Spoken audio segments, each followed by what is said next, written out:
নমস্কাৰ প্ৰিয় বন্ধু বান্ধৱীসকল, আমাৰ চেনেল অসমীয়া জিজ্ঞাসালৈ আপোনালোক সকলোকেই স্বাগতম জনাইছোঁ। আজিৰ এই ভিডিঅ'টিত আছাম হিষ্ট্ৰীৰ ওপৰত কেইটামান গুৰুত্বপূৰ্ণ MCQ কৰিবলৈ ওলাইছোঁ। যিহেতু এক্সামবোৰত প্ৰায়ে প্ৰশ্ন আহি থাকে, গতিকে বেছি পলম নকৰি ভিডিঅ'টো আৰম্ভ কৰোৱা হওক। প্ৰথম প্ৰশ্নটি হৈছে, ভাস্কৰ বৰ্মনৰ ৰাজত্বকালত নালন্দা বিশ্ববিদ্যালয়ৰ অধ্যক্ষ কোন আছিল? প্ৰথম অপশ্যনটো চাণক্য, দ্বিতীয় অপশ্যনটো হৈছে হিউৱেনচাং, তৃতীয়টো ভাস্কৰ বৰ্মন, চতুৰ্থটো শিলভদ্ৰ। ইয়াৰ শুদ্ধ উত্তৰটো হ'ব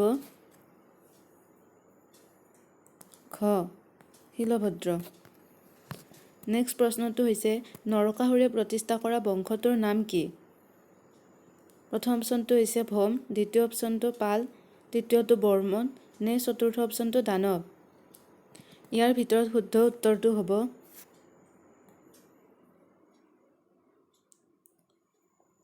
ক, ভৌম। প্ৰথম অপশ্যনটো ভৌম। নেক্সট প্ৰশ্নটি হৈছে, হিউৱেনচাঙৰ কামৰূপৰ বিষয়ে লিখা টোকাখনৰ নাম কি?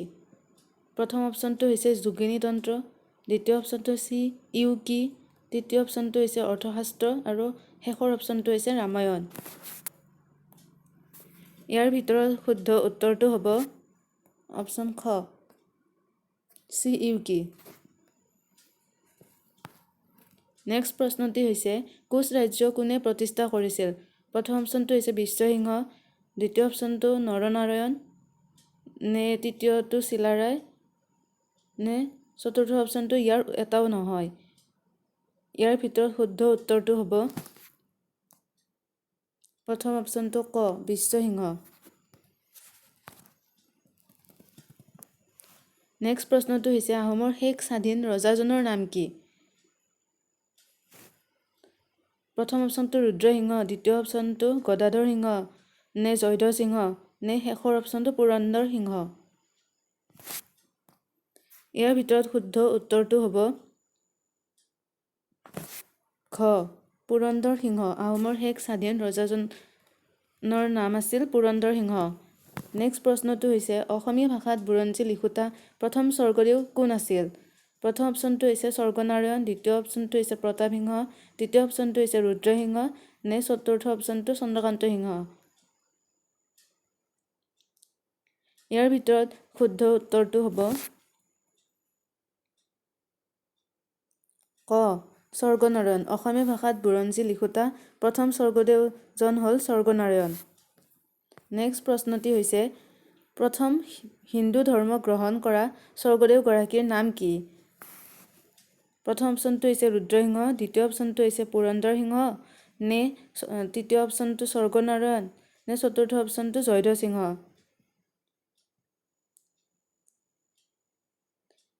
ইয়াৰ ভিতৰত শুদ্ধ উত্তৰটো হ'ব ঘ, জয়ধ্বজ সিংহ। জয়ধ্বজ সিংহই প্ৰথম হিন্দু ধৰ্ম গ্ৰহণ কৰা স্বৰ্গদেউজন। 8 নম্বৰ প্ৰশ্নটি হৈছে, কামৰূপৰ প্ৰথম ৰজাজনৰ নাম কি? প্ৰথম অপশ্যনটো হৈছে মহিৰংগ দানৱ, দ্বিতীয় অপশ্যনটো হৈছে নৰনাৰায়ণ, তৃতীয় অপশ্যনটো হৈছে ভাস্কৰ বৰ্মন, চতুৰ্থ অপশ্যনটো হৈছে কনিষ্ক। ইয়াৰ ভিতৰত শুদ্ধ উত্তৰটো হ'ব ক, মহিৰংগ দানৱ। 9 নম্বৰ প্ৰশ্নটি হৈছে, সৰ্বপ্ৰথমে কামৰূপ আক্ৰমণ কৰা মুছলমান ৰজাজনৰ নাম কি? প্ৰথম অপশ্যনটো হৈছে আৰিমত্ত, দ্বিতীয় অপশ্যনটো হৈছে বখতিয়াৰ খিলিজী, তৃতীয় অপশ্যনটো হৈছে নীলধ্বজ, চতুৰ্থ অপশ্যনটো হৈছে হিছামুদ্দিন ইবাজ বখতিয়াৰ।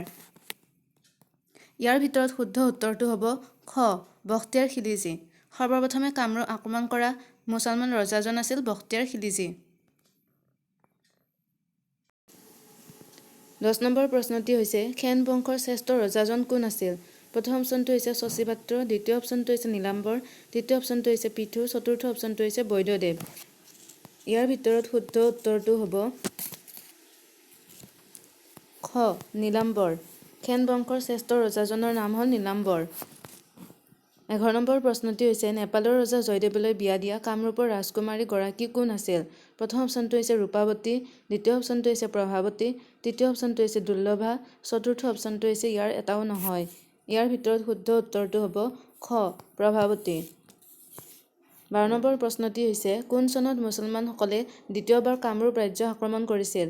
প্ৰথম অপশ্যনটো হৈছে 1226, দ্বিতীয় অপশ্যনটো হৈছে 1227 খ্ৰীষ্টাব্দত, তৃতীয় অপশ্যনটো হৈছে 1228 খ্ৰীষ্টাব্দত, চতুৰ্থ অপশ্যনটো হৈছে 1225 খ্ৰীষ্টাব্দত। ইয়াৰ ভিতৰত শুদ্ধ উত্তৰটো হ'ব খ 1227 খ্ৰীষ্টাব্দত মুছলমানসকলে দ্বিতীয়বাৰ কামৰূপ ৰাজ্য আক্ৰমণ কৰিছিল। 13 নম্বৰ প্ৰশ্নটি হৈছে দুৰ্লভ নাৰায়ণ ক'ৰ ৰজা আছিল? প্ৰথম অপশ্যনটো হৈছে কামৰূপ, দ্বিতীয় অপশ্যনটো হৈছে কমতা ৰাজ্য, তৃতীয় অপশ্যনটো হৈছে শদিয়া, চতুৰ্থ অপশ্যনটো হৈছে শিৱসাগৰ। ইয়াৰ ভিতৰত শুদ্ধ উত্তৰটো হ'ব খ কমতা ৰাজ্যৰ ৰজা আছিল দুৰ্লভ নাৰায়ণ। 14 নম্বৰ প্ৰশ্নটি হৈছে টিংগদেৱ ক'ৰ ৰজা আছিল? প্ৰথম অপশ্যনটো হৈছে কামৰূপ, দ্বিতীয় অপশ্যনটো হৈছে কমতা, তৃতীয় অপশ্যনটো হৈছে কোচ, চতুৰ্থ অপশ্যনটো হৈছে ইয়াৰ ভিতৰত এটাও নহয়। ইয়াৰ ভিতৰত শুদ্ধ উত্তৰটো হ'ব ক কামৰূপ। কামৰূপ ৰাজ্যৰ ৰজা আছিল টিংগদেৱ। 15 নম্বৰ প্ৰশ্নটি হৈছে কোনে কামৰূপ ৰাজ্যৰ ৰাজধানী কমতাপুৰলৈ তুলি নিছিল? প্ৰথম অপশ্যনটো হৈছে পৃথু, দ্বিতীয় অপশ্যনটো হৈছে ৰজা সন্ধ্যা, তৃতীয় অপশ্যনটো হৈছে বল্লভদেৱ, চতুৰ্থ অপশ্যনটো হৈছে বৈদ্যদেৱ। ইয়াৰ ভিতৰত শুদ্ধ উত্তৰটো হ'ব খ ৰজা সন্ধ্যা। ৰজা সন্ধ্যাই কামৰূপ ৰাজ্যৰ ৰাজধানী কমতাপুৰলৈ তুলি নিছিল। 16 নম্বৰ প্ৰশ্নটি হৈছে কেতিয়া চুতীয়া ৰাজ্য প্ৰতিষ্ঠা হৈছিল? প্ৰথম অপশ্যনটো হৈছে 1121, দ্বিতীয় অপশ্যনটো হৈছে 1189, তৃতীয় অপশ্যনটো হৈছে 1150, চতুৰ্থ অপশ্যনটো হৈছে 1190। ইয়াৰ ভিতৰত শুদ্ধ উত্তৰটো হ'ব খ 1189। নেক্সট প্ৰশ্নটি হৈছে শালস্তম্ভ বংশৰ ষষ্ঠ ৰজাজন কোন আছিল? প্ৰথম অপশ্যনটো হৈছে হৰ্ষদেৱ, দ্বিতীয় অপশ্যনটো হৈছে তেজসিংহ, তৃতীয় অপশ্যনটো হৈছে হৰ্যৰ বৰ্মন, চতুৰ্থ অপশ্যনটো হৈছে ভাস্কৰ বৰ্মন। ইয়াৰ ভিতৰত শুদ্ধ উত্তৰটো হ'ব ক হৰ্ষদেৱ। 18 নম্বৰ প্ৰশ্নটি হৈছে শুক্লধ্বজক কি নামেৰে জনা যায়? প্ৰথম অপশ্যনটো হৈছে নৰনাৰায়ণ, দ্বিতীয় অপশ্যনটো হৈছে বিশ্বসিংহ, তৃতীয় অপশ্যনটো হৈছে লক্ষ্মীনাৰায়ণ, চতুৰ্থ অপশ্যনটো হৈছে চিলাৰায়। ইয়াৰ ভিতৰত শুদ্ধ উত্তৰটো হ'ব ঘ চিলাৰায়। নেক্সট প্ৰশ্নটি হৈছে প্ৰথম আহোম স্বৰ্গদেউ কোন আছিল? প্ৰথম অপশ্যনটো হৈছে চুকাফা, দ্বিতীয় অপশ্যনটো হৈছে চুক্লেংমুঙে, তৃতীয় অপশ্যনটো হৈছে চুফিমফা, চতুৰ্থ অপশ্যনটো হৈছে চুখামফা। ইয়াৰ ভিতৰত শুদ্ধ উত্তৰটো হ'ব ক চুকাফা। প্ৰথম আহোম স্বৰ্গদেউজনৰ নাম হ'ল চুকাফা। নেক্সট প্ৰশ্নটি হৈছে আহোমসকল কোন নিগৃষ্টীয় লোক?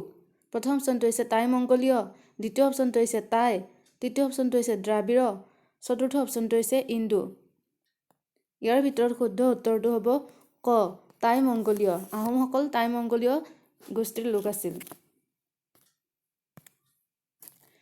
21 নম্বৰ প্ৰশ্নটি হৈছে কোন ৰজাৰ শাসন কালত মিৰ্জুমলাই গড়গাঁও অধিকাৰ কৰিছিল? প্ৰথম অপশ্যনটো হৈছে ৰুদ্ৰসিংহ, দ্বিতীয় অপশ্যনটো হৈছে প্ৰতাপসিংহ, তৃতীয় অপশ্যনটো হৈছে গদাধৰ সিংহ, চতুৰ্থ অপশ্যনটো হৈছে জয়ধ্বজ সিংহ। ইয়াৰ ভিতৰত শুদ্ধ উত্তৰটো হ'ব খ জয়ধ্বজ সিংহ। জয়ধ্বজ সিংহৰ শাসনকালতে মিৰ্জুমলাই গড়গাঁওখন অধিকাৰ কৰিছিল। 22 নম্বৰ প্ৰশ্নটি হৈছে চিলাৰায় কাৰ হাতত বন্দী হৈছিল? প্ৰথম অপশ্যনটো হৈছে চুলেইমান কৰৰাণী, দ্বিতীয় অপশ্যনটো হৈছে কছাৰী ৰজা, তৃতীয় অপশ্যনটো হৈছে আহোম ৰজা, চতুৰ্থ অপশ্যনটো হৈছে হুছেইন শ্বাহ। ইয়াৰ ভিতৰত শুদ্ধ উত্তৰটো হ'ব ক চুলেইমান কৰৰাণী। নেক্সট প্ৰশ্নটি হৈছে কছাৰী ৰাজ্যৰ ৰাজধানী ক'ত আছিল? প্ৰথম অপশ্যনটো হৈছে শদিয়াত, দ্বিতীয় অপশ্যনটো হৈছে কামৰূপত, তৃতীয় অপশ্যনটো হৈছে কমতাপুৰত, নে চতুৰ্থ অপশ্যনটো হৈছে হিড়েম্বাপুৰত। ইয়াৰ ভিতৰত শুদ্ধ উত্তৰটো হ'ব খ হিড়েম্বাপুৰতে কছাৰী ৰাজ্যৰ ৰাজধানী আছিল। 24 নম্বৰ প্ৰশ্নটি হৈছে কোচ শব্দৰ উৎপত্তি ক'ৰ পৰা আহিছে?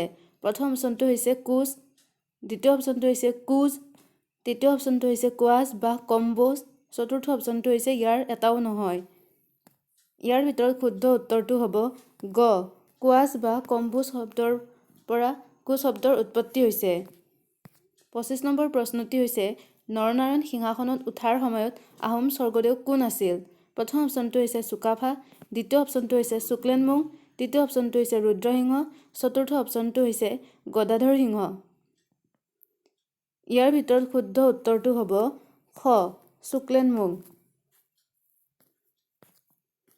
26 নম্বৰ প্ৰশ্নটি হৈছে কেতিয়া আহোম শাসন আৰম্ভ হৈছিল?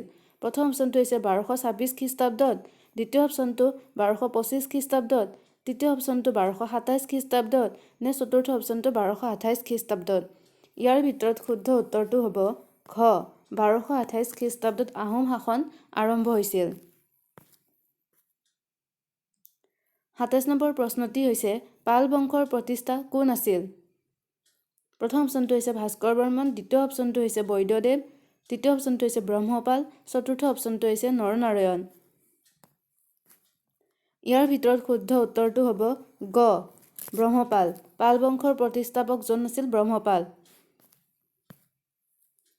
28 নম্বৰ প্ৰশ্নটি হৈছে কোন চনত পৃথুৰ মৃত্যু হৈছিল? প্ৰথম অপশ্যনটো হৈছে 1228 খ্ৰীষ্টাব্দত, দ্বিতীয় অপশ্যনটো হৈছে 1226 খ্ৰীষ্টাব্দত, তৃতীয় অপশ্যনটো হৈছে 1225 খ্ৰীষ্টাব্দত, চতুৰ্থ অপশ্যনটো হৈছে 1228 খ্ৰীষ্টাব্দত। ইয়াৰ ভিতৰত শুদ্ধ উত্তৰটো হ'ব ক 1228 খ্ৰীষ্টাব্দত পৃথুৰ মৃত্যু হৈছিল। 29 নম্বৰ প্ৰশ্নটি হৈছে পৃথুৰ পিছৰ কামৰূপৰ ৰজাজন কোন আছিল?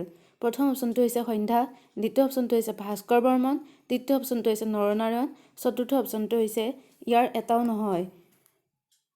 ইয়াৰ ভিতৰত শুদ্ধ উত্তৰটো হ'ব ক সন্ধ্যা। পৃথুৰ পিছৰ কামৰূপৰ ৰজাজন আছিল সন্ধ্যা। আজিৰ ভিডিঅ'ৰ শেষৰ প্ৰশ্নটি হৈছে পৃথুৰ সময়ত কামৰূপ আক্ৰমণ কৰা মুছলমান আক্ৰমণকাৰীজন কোন আছিল? প্ৰথম অপশ্যনটো হৈছে ইবন বখতিয়াৰ খিলিজী, দ্বিতীয় অপশ্যনটো হৈছে হিছামুদ্দিন ইৱাজ বখতিয়াৰ, তৃতীয় অপশ্যনটো হৈছে নাছিৰ উদ্দিন, চতুৰ্থ অপশ্যনটো হৈছে মহম্মদ ঘৰী। ইয়াৰ ভিতৰত শুদ্ধ উত্তৰটো হ'ব ক ইবন বখতিয়াৰ খিলিজী।